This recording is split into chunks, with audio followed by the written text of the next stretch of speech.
अस्सलाम वालेकुम to everyone. उम्मीद है कि आप सब लोग खैरियत से होंगे। आज की वीडियो के अंदर हम लोग डिस्कस करेंगे आप किस तरीके से प्रोफेशनल डिजिटल मार्केटर बन सकते हैं। डिजिटल मार्केटर बनने से पहले ये चीज़ ज़रूरी है कि आप देख लें कि मार्केट के अंदर किस टाइप की पोजीशंस अवेलेबल हैं, किस टाइप की अपॉर्चुनिटीज़ अवेलेबल हैं। क्या मार्केट के अंदर नंबर ऑफ़ पोजीशंस इतनी अवेलेबल हैं कि आप उनको एक्वायर कर सकते हैं या नहीं। तो मेरे पास कुछ इंडस्ट्री के इनसाइट्स हैं जो जिनकी बेसिस के ऊपर आप लोग डिसाइड कर सकते हैं कि मार्केट में आपको इस पोजीशन को या इस स्किल को सीखना चाहिए या नहीं। अगर हम लोग बात करें यूएस मार्केट की, तो यूएस मार्केट के अंदर इस टाइम तकरीबन 100,000 अपॉर्चुनिटीज़ अवेलेबल हैं। अगर हम लोग यूरोपियन मार्केट की बात करें तो यहाँ पर 75,000 अपॉर्चुनिटीज़ अवेलेबल हैं। अगर हम लोग सऊदी मार्केट की बात करें तो यहाँ पे तकरीबन 10,000 प्लस अपॉर्चुनिटीज़ अवेलेबल हैं जिनको आप लोग एक्वायर कर सकते हैं अपनी स्किल्स के थ्रू, वो अपनी कैपेबिलिटीज़ और अपनी एबिलिटीज़ के थ्रू। अगर हम लोग सैलरीज़ की बात करें तो यूएस मार्केट के अंदर तकरीबन जो आपकी सैलरीज़ है वो तकरीबन $150,000 से लेके $220,000 तक जा सकती हैं। इसके बाद अगर हम लोग यूरोपियन मार्केट की बात करें तो यहाँ पर जो सैलरीज़ हैं वो आपकी तकरीबन 50,000 यूरो से लेके तकरीबन आपकी 75,000 यूरोज़ पर एनम तक जा सकती है। इसी तरीके से अगर हम लोग सऊदी मार्केट की बात करें तो यहाँ पे 100,000 रियाल से लेके आपकी सैलरी तकरीबन 200,000 रियाल तक जा सकती है, depending on the experience, depending upon your position, capabilities and abilities. तो ये सारी चीज़ें आपकी उसके ऊपर डिपेंड करती हैं। अब हम लोग डिस्कस करते हैं कि किस तरीके से आप प्रोफेशनल डिजिटल मार्केटर बन सकते हैं, कौन कौन से स्किल सेट आपको रिक्वायर्ड हैं। सबसे पहले हम लोग डिस्कस करते हैं एसईओ को। एसईओ की आपकी डीप अंडरस्टैंडिंग होनी चाहिए कि किस तरीके से आप लोग ऑन पेज एसईओ कर सकते हैं, ऑफ पेज एसईओ को किस तरीके से कर सकते हैं, ऑन पेज एसईओ को किस तरीके से इम्प्रूव कर सकते हैं, लिंक्स को किस तरीके से इंसर्ट कर सकते हैं, इंटरनल लिंकिंग को कैसे इम्प्रूव कर सकते हैं, यूआरएल स्ट्रक्चर को कैसे इम्प्रूव कर सकते हैं, सिक्योरिटी जो है एसएसएल सर्टिफिकेट को किस तरीके से इंस्टॉल कर सकते हैं, रीडायरेक्ट को किस तरीके से इम्प्लीमेंट कर सकते हैं। तो ये तो सारी चीज़ें थी ऑन पेज की और टेक्निकल एसईओ से रिलेटेड। अब आपको ऑफ पेज एसईओ का भी आइडिया होना चाहिए किस तरीके से आप लिंक्स को एक्वायर कर सकते हैं, किस टाइप के लिंक्स होने चाहिए, कौन सी वेबसाइट से लिंक्स को एक्वायर करना चाहिए।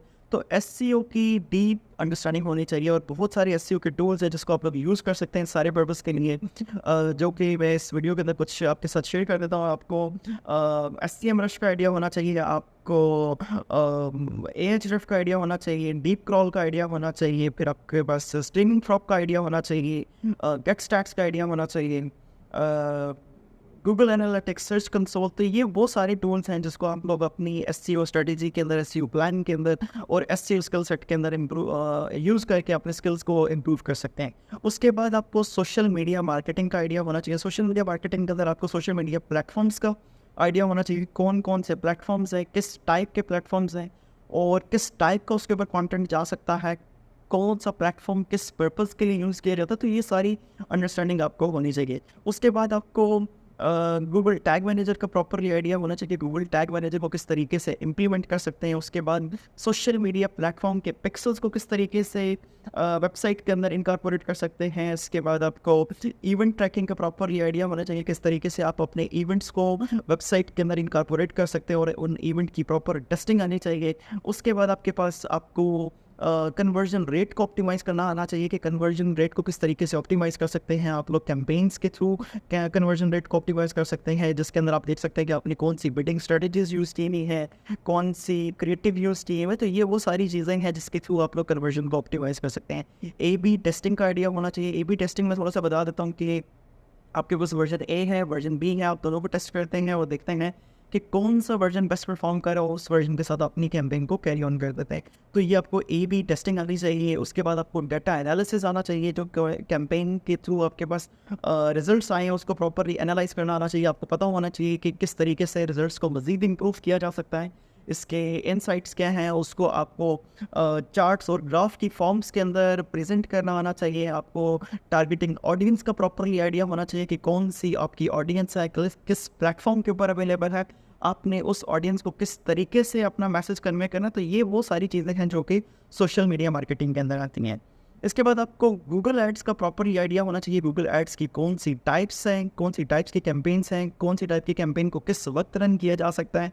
कन्वर्जन ट्रैकिंग कोड्स को किस तरीके से इम्प्लीमेंट कर सकते हैं, ऑडियंस की इनसाइट्स का आइडिया होना चाहिए, ऑडियंस की अंडरस्टैंडिंग का आइडिया होना चाहिए कि ऑडियंस को किस तरीके से टारगेट करना है, कीवर्ड्स का आइडिया होना चाहिए।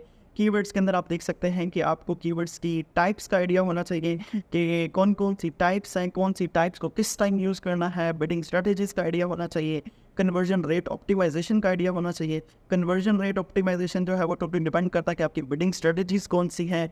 अगर आप किसी प्रोडक्ट के साथ जा रहे हैं तो डिपेंड करता है कि आप शायद CPA बिडिंग स्ट्रेटजी को यूज़ करें तो वहाँ पे आपने CPA को लो करना है। आप टारगेट ROAS के साथ चल रहे हैं तो आपने टारगेट ROAS को इंक्रीज़ करना है। तो ये टोटली डिपेंड करता है कि आपकी बिडिंग स्ट्रेटजीज कौन सी, इस तरीके से आप अपनी कैंपेन्स को ऑप्टिमाइज़ कर सकते हैं। इसके बाद आता है ईमेल मार्केटिंग। ईमेल मार्केटिंग का आपको डिटेल्ड में नॉलेज होनी चाहिए कि किस तरीके से आप लोग ईमेल मार्केटिंग कर सकते हैं।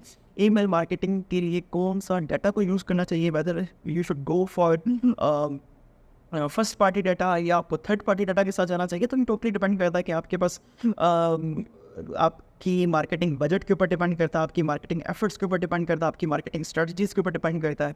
आपको A/B टेस्टिंग आनी चाहिए। आपको फिर कम्युनिकेशन ईमेल मार्केटिंग के अंदर एक बहुत इंपॉर्टेंट रोल प्ले करती है कि यूज़र ने आपके ईमेल को अगर रीड कर लिया तो उसके ऊपर कौन सी एक्टिविटीज़ परफॉर्म की हैं, कौन सी इंटरेक्शंस परफॉर्म की है, आपने उन इंटरेक्शन को किस तरीके से ट्रैक किया है। ऑडियंस को पूल करना आना चाहिए कि आपकी वो ऑडियंस जिन्होंने आपके साथ इंटरेक्शंस परफॉर्म कर दी है उसको आप अलग तरीके से ट्रीट करेंगे, वो ऑडियंस जिन्होंने आपकी ईमेल के साथ कोई इंटरेक्शन परफॉर्म नहीं किया आप उसको किस तरीके से ट्रीट करेंगे। तो ये आपको ईमेल फ्लोज प्रॉपरली बनाने आने चाहिए और यूज़र की लाइफ साइकिल और यूज़र की जर्नी को समझ आना चाहिए कि वो किस तरीके से आप उसको ऑप्टिमाइज़ कर सकते हैं, यूज़र को किस तरीके से नैरो डाउन कर सकते हैं एक अवेयरनेस के फेज़ से कंसंट्रेशन के फेज़ के ऊपर, और उसको फिर आप कन्वर्जन के फेज़ के ऊपर किस तरीके से लेकर आते। तो ये वो सारी चीज़ें हैं जो कि आपको ईमेल मार्केटिंग के अंदर भी काम आएगी, जो फनल से रिलेटेड चीज़ें हैं ये आपको सोशल मीडिया मार्केटिंग के अंदर काम आएंगी, ये आपको वो गूगल एड्स के अंदर काम आएंगी। इसके बाद आपको इन्फ्लुएंसर मार्केटिंग का बहुत डिटेल में नॉलेज होना चाहिए। इन्फ्लुएंसर मार्केटिंग की कब यूज़ करनी है, इन्फ्लुएंसर्स की टाइप्स कौन सी हैं, आपको माइक्रो इन्फ्लुएंसर्स के साथ जाना चाहिए, नैनो इन्फ्लुएंसर्स के साथ जानी है, मैक्रो के साथ जाना चाहिए, मेगा इन्फ्लुएंसर्स के साथ जाना चाहिए। इन्फ्लुएंसर्स के स्टैटिस्टिक्स को प्रॉपर्ली एनालाइज करना चाहिए कि लास्ट 30 डेज़ के अंदर उनकी कितनी इंट्रैक्शंस परफॉर्म हुई हैं, उन्होंने क्या क्या एक्टिविटीज़ परफॉर्म की हैं, उनके साथ उनकी जो ऑडियंस है वो किस हद तक लॉयल है, वो उनकी कही हुई बात के ऊपर किस हद तक इन्फ्लुएंस होते हैं, वो क्या उनकी कही हुई बात के ऊपर वो एक्शंस परफॉर्म करते हैं या नहीं। फिर आपको इन्फ्लुएंसर मार्केटिंग को प्रॉपरली ट्रैक करना आना चाहिए कि इन्फ्लुएंसर मार्केटिंग की सक्सेस को किस तरीके से ट्रैक कर सकते हैं। आप लोग प्रोमो कोड्स के थ्रू कर सकते हैं या आप इसके अलावा और कुछ सेपरेट वेब पेज के थ्रू कर सकते हैं, कि टोटली डिपेंड करता है कि आपने किस तरीके से अपनी इन्फ्लुएंसर मार्केटिंग की एफर्ट्स को किस तरीके से मेजर करना है, आपको कौन सी टूल्स को यूज़ करना है, कौन सी ट्रिक्स को यूज़ करना है। तो ये टोटली आपके ऊपर डिपेंड करता है। इसके बाद कन्वर्जन रेट ऑप्टिमाइजेशन के अंदर हम लोग देखें तो ये दो चीज़ें बड़ी इंपॉर्टेंट रोल प्ले करती हैं। कन्वर्जन रेट को ऑप्टिमाइज़ करने के लिए एक तो बिडिंग स्ट्रेटजीज आपकी बहुत इंपॉर्टेंट रोल प्ले करती हैं, और एक आपका पेज जो आपका वेब पेज है वो किस तरीके से डिज़ाइन हुआ हुआ है, किस तरीके से डेवलप हुआ हुआ है, वो बड़ा इंपॉर्टेंट रोल प्ले करता है।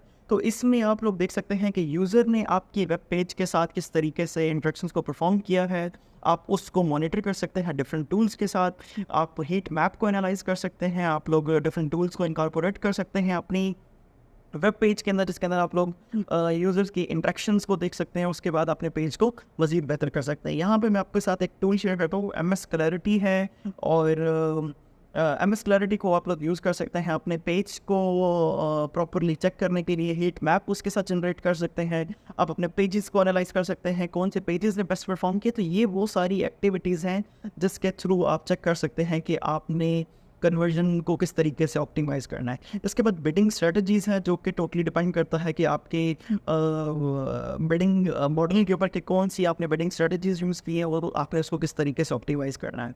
तो ये वो सारी चीज़ें हैं जिनको आप अंडरस्टैंड करके आप एक प्रोफेशनल डिजिटल मार्केटर बन सकते हैं।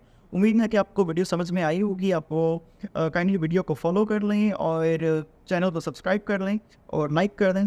Thank you so much.